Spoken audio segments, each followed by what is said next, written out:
नमस्कार, ANB news देख रहे हैं आप। मैं हूं आपके साथ पल्लवी राजपूत और हमारे इस खास कार्यक्रम मुद्दा में आप सभी का स्वागत है। मिर्जा गालिब ने बनारस के बारे में लिखा था, ये वो फख्र करने वाली जगह है जिसका चक्कर काटने खुद दिल्ली आती है। इन दिनों बनारस इस फख्र को खुद महसूस कर रहा है। गलियों घाटों में टहलते फिक्रमंद सियासी चेहरे हैं और उनका दिल खोलकर स्वागत करते बनारसी। 7वें चरण के चुनाव का कुरुक्षेत्र काशी ही है। इस बार बनारस में सबको रस मिल रहा है। यहाँ तो शव यात्राओं में नगाड़े बजते हैं, तो सियासी यात्रा का मजा बनारसी कैसे छोड़ देंगे। यूपी में सोमवार को यूं तो आखिरी चरण में 10 जिलों में चुनाव है, लेकिन इस चरण के शक्ति प्रदर्शन का केंद्र बनारस बना हुआ है। वाराणसी में है तो 8 सीटें, लेकिन काशी की गतिविधियों का असर आसपास के जिलों पर भी पड़ता है। यही वजह है कि पीएम नरेंद्र मोदी ने भी अपने संसदीय क्षेत्र में पूरी ताकत झोंकी। सपा मुखिया अखिलेश यादव ने पश्चिम बंगाल के सीएम ममता बनर्जी के साथ जनसभा की और उसके बाद रोड शो किया, तो वहीं कांग्रेस की यूपी प्रभारी प्रियंका गांधी के साथ राहुल गांधी भी काशी की गलियों में घूमते प्रचार करते नजर आए। इस दौरान बनारस ने उम्मीदें सबकी थपथा पाई, लेकिन वोट किसे देंगे, ये अहम सवाल है।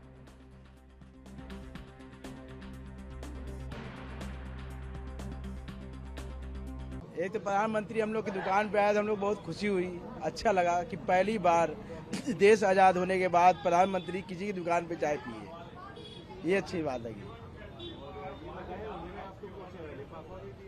वो बंद लिफाफा है क्या है ये तो हम लोग कुछ जानते ही नहीं है। तो बंद लिफाफा इसी तरह पिताई के हाथ में दे दिए, उसमें क्या है हम लोग को कुछ नहीं मालूम है। हो सकता है वो खुले तो किस्मत हम लोग खुल जाए।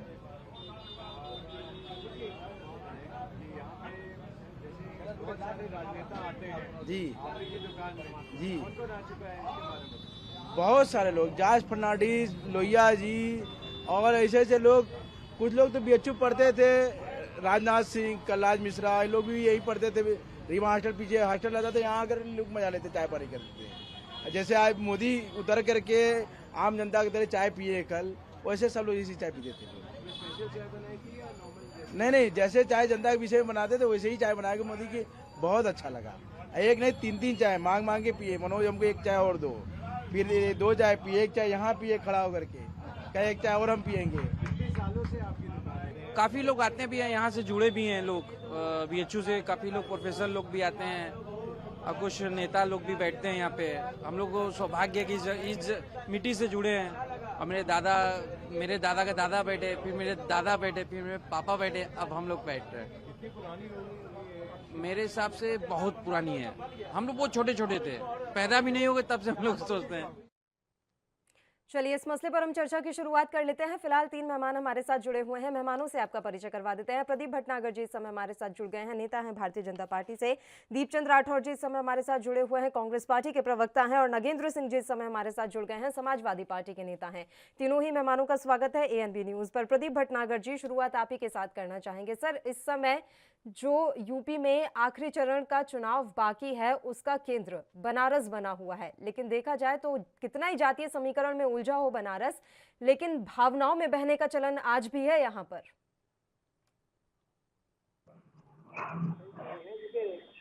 काशी का एक अपना महत्व है, काशी के लोगों का एक अपना महत्व है।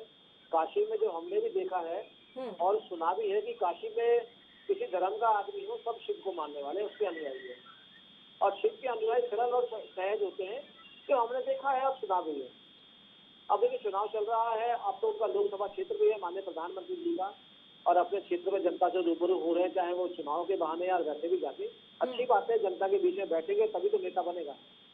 प्रजा वो चला सकता है जो समाज में जो निचले स्तर तक बैठ सके और उनका दर्द जान सके। वही एक समाज में एक मुखिया बन के आता है और उनका दर्द समझता है।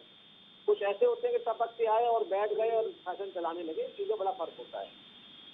चुनावों का अभियान है, अब लास्ट चरण का चुनाव हो रहा है। 10 तारीख के बाद भाग्य खुलेंगे, किसका उज्जवल और किसका अउज्जवल है, उसको देखेंगे हम। बिल्कुल। दीपचंद राठौर जी, यूं तो काशी कॉरिडोर का काम वाकई में काफी अच्छा हुआ है, लेकिन महंगाई और बेरोजगारी भी बड़े मुद्दे रहे हैं। यहाँ के लोग भी कहते हैं कि बहुत कुछ हुआ यहाँ पर, लेकिन महंगाई और बेरोजगारी ने कहीं ना कहीं कमर तोड़ कर रख दी। आदरणीय पल्लवी जी, मैं कहना चाहूंगा जी मेरे बड़े भाई को कि उत्तर प्रदेश के अंदर जो पहले चरण से लेकर छठे चरण तक तो इनका भारतीय जनता पार्टी का सफाया साफ होने जा रहा है।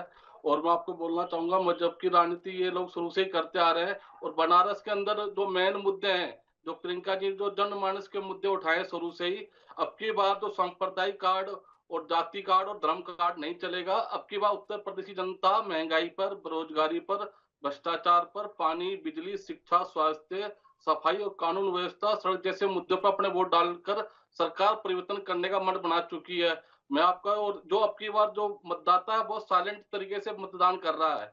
और मैं बताना चाहूंगा भारतीय जनता पार्टी को कि जो इनके वोट तो क्या है, सांड चढ़ गए पहली बात तो।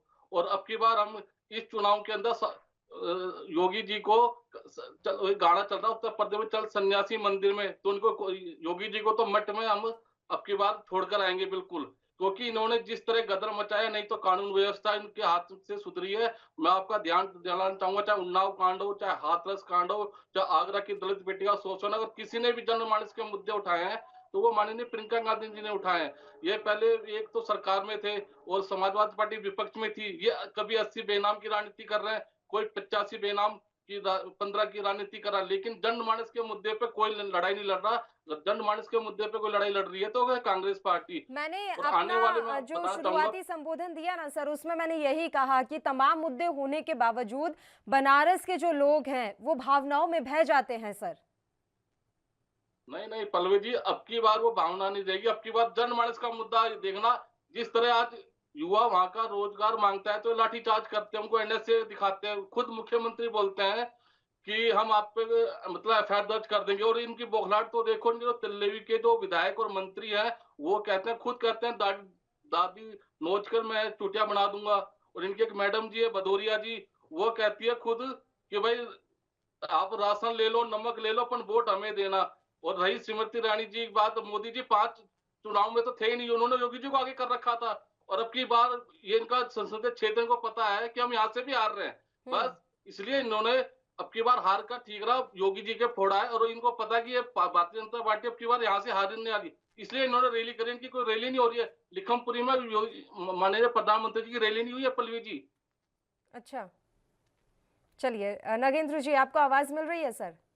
जी जी सर, आप लोगों ने तो ममता बनर्जी तक को बुला लिया था, तो उम्मीद है कि इसका कोई फायदा मिलेगा आपको? जब बंगाल में चुनाव हो रहा था तो हम लोग ममता बनर्जी जी को उनके लोकतांत्रिक और धर्मनिरपेक्ष सिद्धांतों की वजह से सपोर्ट कर रहे थे, और हम लोग भी उन्हीं सिद्धांतों पर चलने वाले लोग हैं, तो वो हमारी एक सहयोगी हैं। और उनका उत्तर प्रदेश की जनता ने बड़े बड़े दिल के साथ स्वागत किया है, और देश की बड़ी नेता हैं। और मैं समझता हूँ सार्वजनिक जीवन में बहुत सारी महिलाएं हैं, लेकिन अगर बहादुर और जुझारू और जमीन से उठकर एक ऊंचा मुकाम पाने वाली अगर हम महिला की बात करते हैं तो उस श्रेणी में आदरणीय ममता बनर्जी जी आती है। तो बहुत अच्छा उत्तर प्रदेश के लोगों ने इनका स्वागत किया है। और जो ये महापर्व का 7वां पायदान हम कल उत्तर प्रदेश के 7वें चरण के मतदाता इसमें अपना मत डालकर भागीदारी करेंगे, और हमारा पूरा विश्वास है कि वहाँ की जनता जो है समाजवादी पार्टी के गठबंधन के नेताओं और उसके सहयोगी दलों सर, लेकिन अगर आप बात करें पूरे काशी की, आप पूरे बनारस की अगर बात करें, तो यहाँ पर किस हिसाब से चुनाव लड़े जाते हैं? आपको वाकई में लगता है कि मुद्दे यहाँ पर हावी रहते हैं, या फिर धार्मिक और सांस्कृतिक आस्था लोगों की ज्यादा भारी रहती है? अभी जब आपकी हम रिपोर्ट देख रहे थे डिबेट प्रारंभ होने से पूर्व, तो उसमें बेशक बड़ी संख्या में आपकी रिपोर्ट का भी कंक्लूजन यही था कि आम जनमानस ने वहाँ बेरोजगारी को लेकर और महंगाई को लेकर एक पीड़ा व्यक्त की है। निश्चित रूप से काशी का एक बड़ा महत्व है, सांस्कृतिक महत्व है, आध्यात्मिक महत्व है, पूरे देश में है, प्रदेश में है, पूरी दुनिया में है। लेकिन जो सवाल हम लोगों ने पहले चरण से लेके या चुनाव के पूर्व से लेकर जो प्रमुख मुद्दे थे, जो हमारे दल के नेताओं ने उठाए हैं, बनारस के लोग भी उन मुद्दों से सहमति जता रहे हैं। इस बार हमारा विश्वास है कि वो लोग किसी बहकावे में नहीं आने वाले हैं। वो लोग जान चुके हैं, और बेरोजगार और महंगाई, इन 2 मुद्दों को लेकर वहां का जो मतदाता है वो वोट डालेगा, और वह वोट हमारे पक्ष में जाएगा, क्योंकि पूरे उत्तर प्रदेश में ये बात जग जाहिर है कि चुनाव जो है वो हमारे और भारतीय जनता पार्टी के बीच हो रहा है।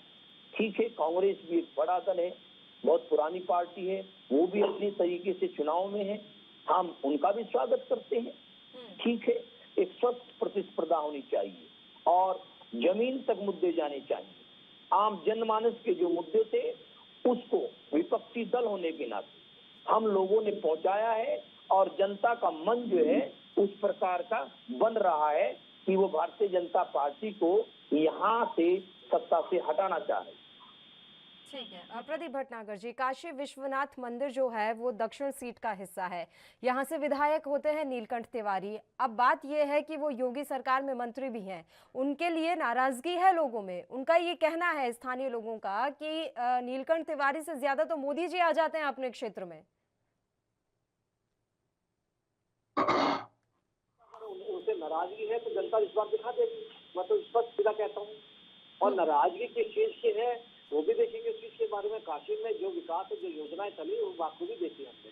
मैं थोड़ा सा कुछ वक्तव्य सुन रहा था, महंगाई को लेकर बात हो रही थी, बहुत चीजों के बारे में मेरे कांग्रेस के साथी ने बोला। तो सर मैं तो चाहूंगा कि महंगाई पे बात करें आप मेरे साथ, बेरोजगारी पे बात करें आप मेरे साथ, और आप घोटालों की बात करें मेरे साथ। मैं तो हर विषय पे बात करना चाहता हूँ और बोलूंगा भी। और मैंने सुना नागेंद्र जी को, नागेंद्र जी बिल्कुल सही कह रहे थे। बाकी में इनके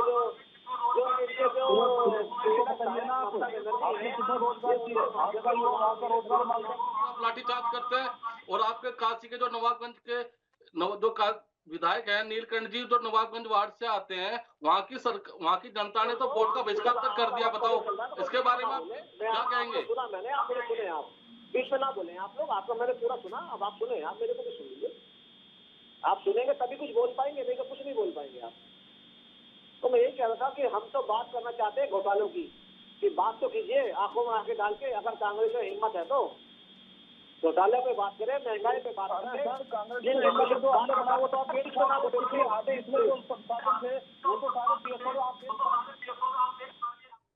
आपने क्या करा, बेरोजगारी हो महंगाई हो, किस पे आप बताओ, आ जाओ डिबेट करो आप। चलिए, वही डिबेट ही चल रही है सर, डिबेट ही चल रही है। वही जानना चाहती है कि आपने करा क्या है। आपने सिर्फ जो फीते काटे हैं वो माननीय अखिलेश जी के और माननीय बहन जी के फीते पर आपने नामांकन करा। आपने करा क्या 5 साल में?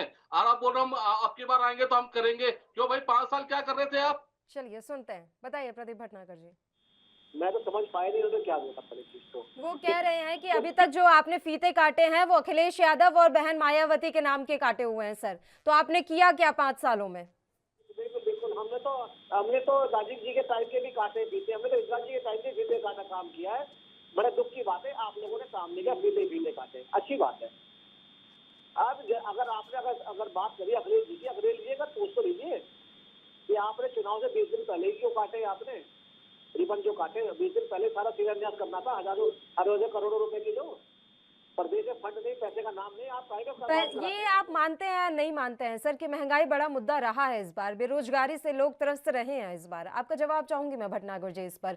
एक छोटे से ब्रेक के लिए पहले यहाँ रुक रहे हैं, जल्द हाजिर होंगे।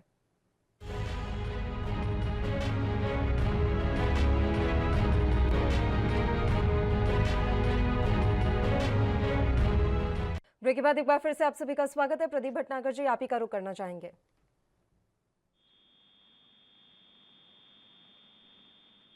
बताइए प्रदीप जी, आवाज मिल रही है आपको?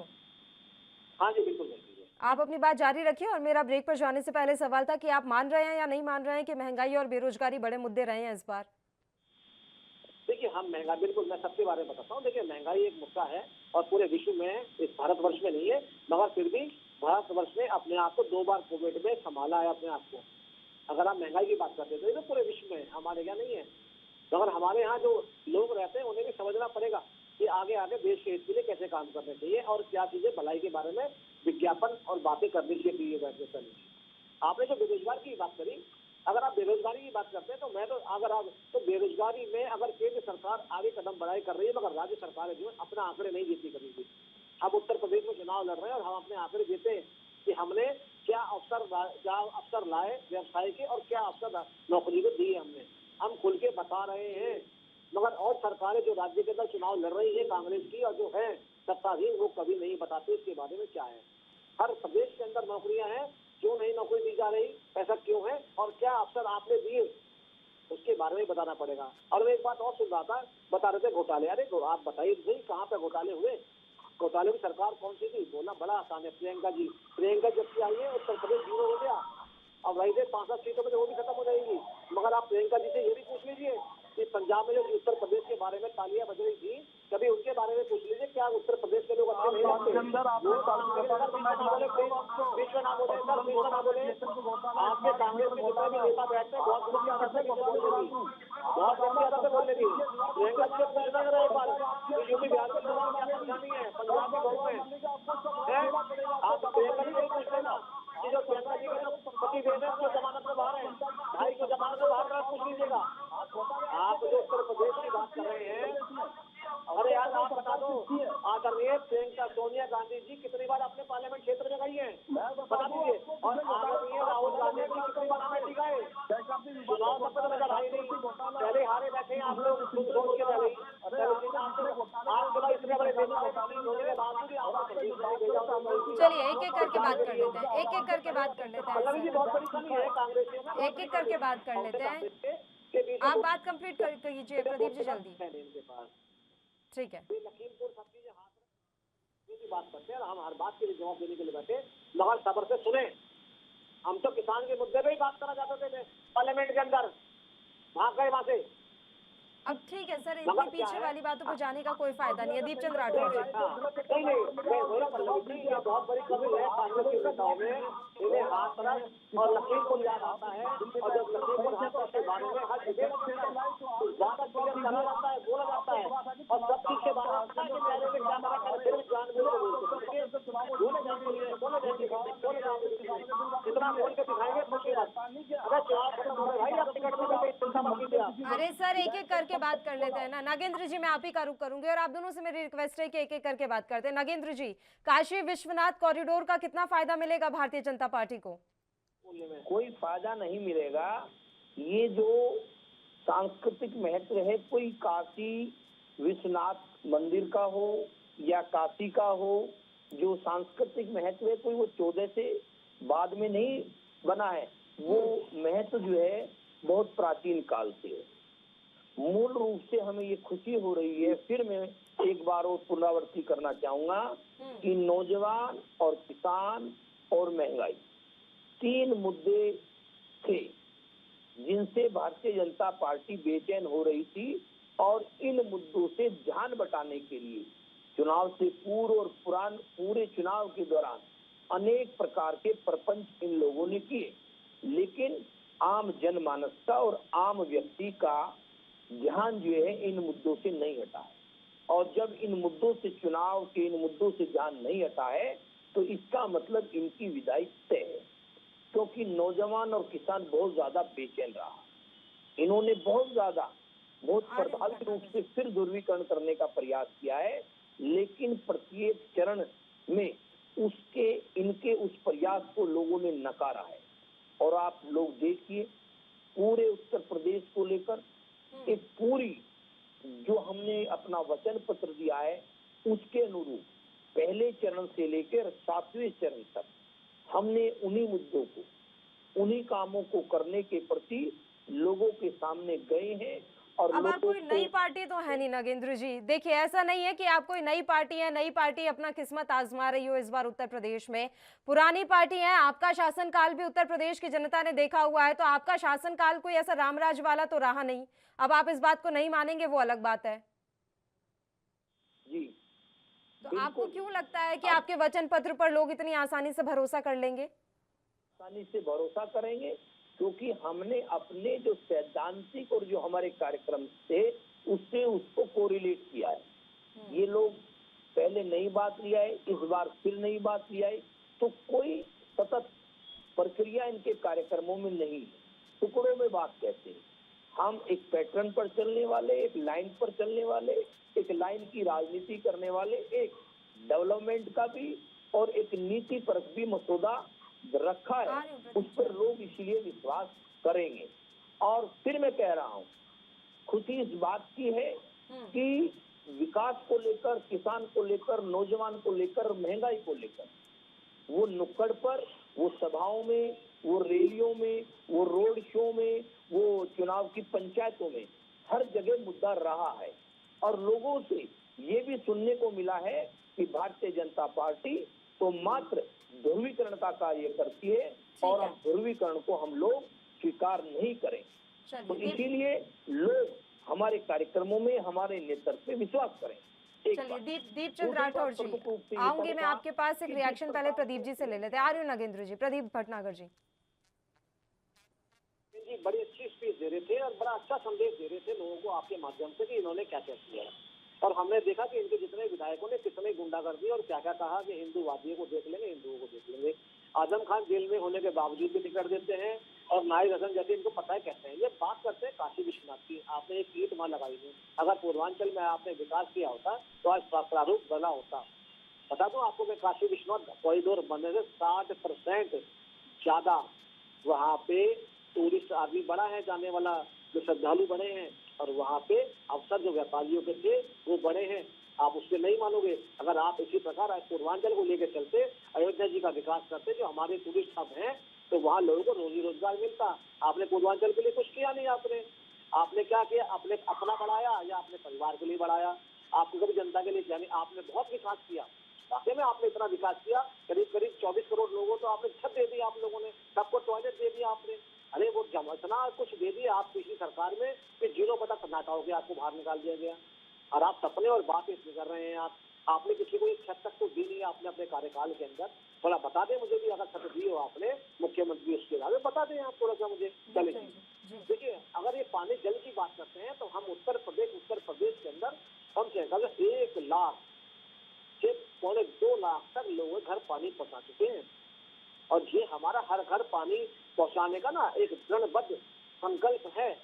हर घर पानी और हर घर बिजली। और ये प्रत्यक्ष को प्रमाण है। और 5 वर्ष के अंदर वही उत्तर प्रदेश है जहाँ 8 घंटे 6 घंटे का कट होता था। इंडस्ट्री चलाने वाले फैक्ट्री छोड़ के बाहर भाग रहे थे, फैक्ट्री खोलने के लिए यहाँ लाइट नहीं होती थी। आज इंडस्ट्री के अंदर 24 घंटे, 18 घंटे, 20 घंटे लाइट होती है। इन्होंने किया क्या है? इन्होंने दिया गुंडागर्दी। चाचाओं ने, ठीक है प्रदीप भटनागर जी। दीपचंद राठौर जी काफी देर से कुछ कहना चाह रहे हैं। दीपचंद राठौर जी। आदरणीय पल्लवी जी, अभी मैं मेरे बड़े भाई ने बोला ना प्रदीप जी ने कि हमने विकास किया, मैं इनकी बात से सहमत हूँ। उन्होंने बहुत विकास किया। मैं उनके विकास के गिनाना चाहूंगा आपको कि उत्तर प्रदेश में विकास के नाम पे आपको चीन के हवाई अड्डे और अफ्रीका की सड़कें और बंगाल का पुल और आंध्र के बांध नहीं दिखाने पड़ते मेरे भाई। और जो आपकी युवा की जो वेबसाइट है ना भारतीय जनता पार्टी की, उसमें भी आपने फॉरेन बच्चों की फोटो लगा रखी है। क्या उत्तर प्रदेश के अंदर 7 करोड़ युवा है, क्या आपको एक भी वहां का युवा नहीं मिला? और रही दूसरी बात, जब पूरा देश आपसे हिसाब मांग रहा है कि जॉब कहाँ मिलेगी, तो आप हिजाब पर आ जाते हैं। जब आपसे बात हो रही है कि भाई बेरोजगारी इतनी क्यों बढ़ी है, तो आप जीना को लेकर आते हैं। जब आपसे पूछते हैं भाई ये पेट्रोल डीजल के दाम कैसे बढ़ रहे हैं, तो आप राम को लेकर आ जाते हैं। भाई मुझे आपकी यही राजनीति समझ नहीं आ रही। अब तो सीता मैया भी खुद कह रही है कि भाजपा के काम से, सीता मैया खुद दुखी है भाजपा के काम से, सारा पैसा खा गए मेरे पति के नाम से। वो तो आप पॉलिटिक्स कर रहे हो, कभी राम की, कभी धर्म की, कभी जीना की, अब्बा की, कभी पापा की। ये पॉलिटिक्स नहीं चलेगी। उत्तर प्रदेश में मेन मुद्दा है बेरोजगारी का, रोजगार का। और मैं आपको बताना चाहूंगा पल्लवी जी, 3 दशकों से जो कुशासन का अंत होगा, कांग्रेस पार्टी के नेतृत्व में फिर से विकास सद्भाव के मार्ग पर लौटेगा। अब की बार हिंदू मुसलमान पर चुनाव ना होकर मेन मुद्दों पे चुनाव होंगे जो जनमानस के मेन मुद्दे हैं। और आने वाले 7-10 मार्च को हमारे जो कहते हैं योगी जी को तो संन्यास वैसे मंदिर तो जाना ही है वैसे भी। और 10 मार्च को कांग्रेस पार्टी पंजाब, मणिपुर, गोवा और उत्तराखंड में हमारी सरकार बनने जा रही है। और निश्चित तौर से उत्तर प्रदेश के चुनाव भी कांग्रेस पार्टी के हित में बहुत अच्छे आएंगे। नागेंद्र जी, विकास कार्य गिनवा रहे थे सर प्रदीप भटनागर जी अभी। प्रदीप भटनागर जी जिस प्रकार से आंकड़ों के जाल में फंसाकर बात कह रही हैं, जमीन पे काम नहीं हुआ, इसीलिए तो इतनी बड़ी संख्या में आप लोगों के प्रत्याशियों तक का विरोध हो रहा है। आपको ये समझना चाहिए। और किसान और नौजवान बहुत ज्यादा बेचैन है, उसमें प्ररुदन है, उसका हिसाब वो चुकता करेगा, वो उत्तर प्रदेश का हिसाब चुकता करेगा। और एक बात और मैं कहूंगा कि आप लोगों ने 5 साल में या 14 से 22 तक केंद्र में एक काम जरूर किया आप लोगों ने कि विपक्ष को बिल्कुल नकारा है और लोकतंत्र के उस सिद्धांत से पूरी तरह से आप असहमत नजर आए हैं जहां विपक्ष की भी खूबसूरती होती है। जब कोरोना काल में ऑनलाइन शिक्षा का कॉन्सेप्ट स्वीकार किया जा रहा था तो आपका दायित्व बनता था कि दलीय दूरियों को घटाते हुए हमारी पार्टी के राष्ट्रीय अध्यक्ष जो अपने आप में बहुत ही विजनरी लीडर हैं, उत्तर प्रदेश के मुख्यमंत्री रहे हैं और लैपटॉप और कंप्यूटर के माध्यम से किस प्रकार से बच्चों को जोड़ा जाए, एक सतत कार्यक्रम अब उन्होंने इन दिया कमियों था। और खामियों का परिणाम तो भुगतना पड़ेगा ना सर। अब 10 तारीख ज्यादा दूर नहीं है, देखने वाली बात रहेगी कि इनकी कमियों और खामियों का क्या दुष्परिणाम इन्हें मिलता है। फिलहाल आप तीनों ही मेहमानों का शुक्रिया अदा करना चाहूंगी तमाम चर्चा करने के लिए आप हमारे साथ जुड़े। तो उत्तर प्रदेश में आखिरी चरण का मतदान होना है सोमवार को। 10 मार्च को चुनावी परिणाम जो है सामने आ जाएंगे। देखने वाली बात रहेगी कि उत्तर प्रदेश में जीत का सेहरा किसके सिर पर सजता है। इसी के साथ मुद्दा में फिलहाल के लिए इतना ही। मुझे दीजिए इजाजत। देश और प्रदेश की तमाम ताजा खबरों के लिए आप देखते रहिए ANB न्यूज। नमस्कार।